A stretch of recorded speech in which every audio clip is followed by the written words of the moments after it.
భార్యాభర్తల బంధం. భార్యాభర్తల బంధం అంటే ఒకరినొకరు పెళ్లి చేసుకోవడం కాదు, ఒకే వ్యక్తితో ప్రతిరోజూ మళ్లీ ప్రేమలో పడటం.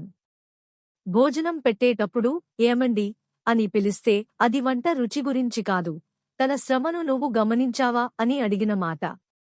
అద్దం ముందు నిలబడి ఏమండి అంటే చీర బాగుందా కాదు, నీకు నేను అందంగా కనిపిస్తున్నానా అనే అమాయక ప్రశ్న. నడుస్తూ ఏమండి అంటే దారి చూపమని కాదు, నీ వేలు పట్టుకుని ప్రపంచం దాటాలనే కోరిక. హాస్పిటల్కి వెళ్ళి ఏమండి అంటే డాక్టర్తో మాట్లాడమని కాదు, భయాన్ని నీ భుజాలపై వాల్చుకునే నమ్మకం. కళ్యాణ మండపంలో ఏమండి అంటే ఎవరో వచ్చారని కాదు, ఈ గుంపులో నా మనిషి నువ్వే అని గుర్తు.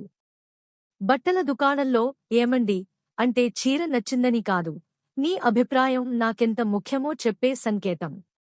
బండిలో వెళ్తూ ఏమండి అంటే పూలు కొనమని కాదు, నాతో ఉన్న ఈ క్షణాన్ని జ్ఞాపకంగా మార్చమనే మాట.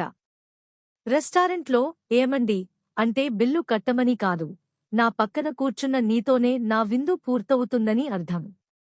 చివరి శ్వాసలో ఏమండి అంటే నిన్ను తీసుకెళ్లమని కాదు, ఈ జన్మంతా నువ్వే నా ప్రపంచమని ఒప్పుకోవడం. అను నిత్యం ఆ ఏమండి లో చికాకు లేదు, చిన్న చిన్న అర్థాలు మాత్రమే ఉన్నాయి. అవి అర్థం చేసుకుని మసలుకుంటే జీవితం గొడవల గూడెం కాదు, గుండెల్లో ఊయలలాడే స్వర్గం అవుతుంది. ప్రపంచం మొత్తం ఒకవైపు ఉన్నా ఆమెకు నీవే ప్రపంచం. నువ్వు అది గమనించిన రోజు ప్రేమ శాశ్వతమవుతుంది.